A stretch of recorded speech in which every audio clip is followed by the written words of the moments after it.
Here I have TCL 10 Plus, and today I'm going to show you how to enable night mode on this device. So first of all, you have to go to settings, then you go to the display section, and here you have two options. You can just change your phone to the dark mode here, and it will just turn dark, and it will eventually be more healthy for your eyes.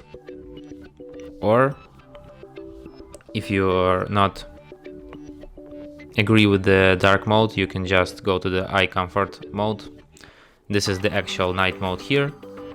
You can set automatic schedule here for it, like from for the night, and you can just turn it on now and select its intensity here.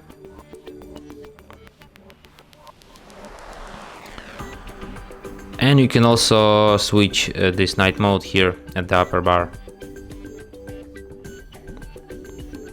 And that's it.